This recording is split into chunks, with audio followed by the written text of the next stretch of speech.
Item ಯಾವುದೇ ಇರಲಿ try ಮಾಡಿ ಆಚಿ ಚಿಕನ್ ಮಸಾಲಾ. ಆಚಿ ಚಿಕನ್ ಮಸಾಲಾ.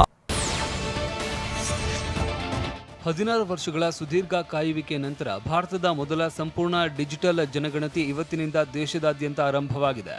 ಈ ಬಾರಿ ಪೆನ್ ಮತ್ತು ಪೇಪರ್ ಬದಲಿಗೆ ಮೊಬೈಲ್ ಆಪ್ ಹಾಗೂ ವೆಬ್ ಪೋರ್ಟಲ್ ಮೂಲಕ ಮಾಹಿತಿ ಸಂಗ್ರಹಿಸಲಾಗ್ತಾ ಇದ್ದು, ನಾಗರಿಕರು ಸ್ವತಃ ತಮ್ಮ ವಿವರಗಳನ್ನು ದಾಖಲಿಸುವುದಕ್ಕೆ ಅವಕಾಶ ನೀಡಲಾಗಿದೆ. ವಿಶೇಷ ಅಂದ್ರೆ 1931ರ ನಂತರ ಇದೇ ಮೊದಲ ಬಾರಿಗೆ ಜನಗಣತಿಯಲ್ಲಿ ಜಾತಿಗಣತಿಯೂ ಮಾಡಲಾಗ್ತಾ ಇದೆ.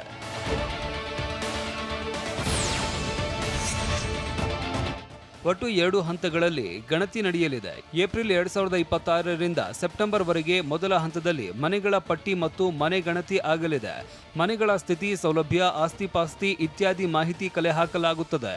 ಬಳಿಕ 2ನೇ ಹಂತದಲ್ಲಿ ಜನಸಂಖ್ಯಾ ಗಣತಿ ನಡೆಯಲಿದೆ. ಇಲ್ಲಿ ಜನರ ಸಾಮಾಜಿಕ, ಆರ್ಥಿಕ ಹಾಗೂ ಶೈಕ್ಷಣಿಕ ದತ್ತಾಂಶವನ್ನ ಕಲೆ ಹಾಕಲಾಗುತ್ತದೆ.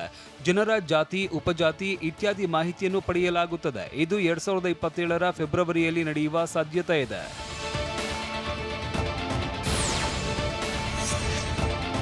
ರಾಷ್ಟ್ರವ್ಯಾಪಿ ನಡೆಯುವ ಜನಗಣತಿಗೆ ಬೆಂಗಳೂರು ಕೂಡ ಸಜ್ಜಾಗಿದ್ದು, ಗ್ರೇಟರ್ ಬೆಂಗಳೂರು ಪ್ರಾಧಿಕಾರ ಹಾಗೂ ಬೆಂಗಳೂರು ನಗರ ಜಿಲ್ಲಾಡಳಿತ ಸಿದ್ಧತೆ ಮಾಡಿಕೊಳ್ತಾ ಇದೆ. ಈ ವಿಚಾರವಾಗಿ ಮಾತನಾಡಿರುವ ಬೆಂಗಳೂರು ನಗರ ಜಿಲ್ಲಾಧಿಕಾರಿ ಜಗದೀಶ್, ಜನಗಣತಿಯಲ್ಲಿ ಎಲ್ಲರೂ ಭಾಗವಹಿಸುವಂತೆ ಮನವಿ ಮಾಡಿದ್ದಾರೆ.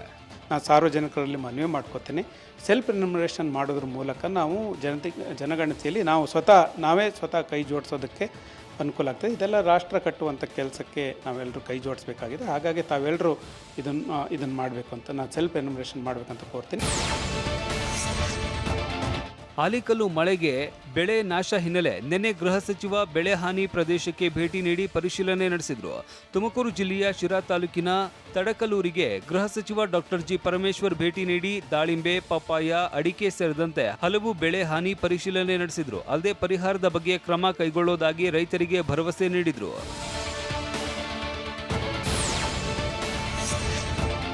ಬೆಳಗಾವಿಯಲ್ಲಿ ಬೇಸಿಗೆ ಎಫೆಕ್ಟ್ನಿಂದ ನೀರಿಗಾಗಿ ಹಾಹಾಕಾರ ಶುರುವಾಗಿದೆ. ಬೆಳಗಾವಿ ಜಿಲ್ಲೆಯ ರಾಮದುರ್ಗ ತಾಲೂಕಿನ ನಾಗನೂರ ಗ್ರಾಮಸ್ಥರು ಕೈಯಲ್ಲಿ ಖಾಲಿ ನೀರಿನ ಬಿಂದಿಗೆ ಹಿಡಿದು ಪ್ರತಿಭಟನೆ ನಡೆಸಿದ್ದಾರೆ.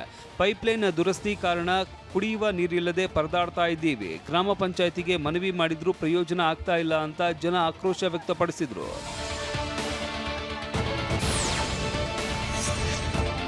ತಾಪಮಾನ ಹೆಚ್ಚಳ ಹಿನ್ನೆಲೆ ಇವತ್ತಿನಿಂದ ಕಲಬುರಗಿ ಹಾಗೂ ಬೆಳಗಾವಿ ವಿಭಾಗ ವ್ಯಾಪ್ತಿಯ ಎಲ್ಲ ಸರ್ಕಾರಿ ಕಚೇರಿಗಳ ಸಮಯ ಬದಲಾಗಿದೆ. ಬೆಳಗ್ಗೆ 8ರಿಂದ ಮಧ್ಯಾಹ್ನ 1:30ರವರೆಗೆ ಸರ್ಕಾರಿ ಕಚೇರಿ ಓಪನ್ ಆಗಿರಲಿದೆ.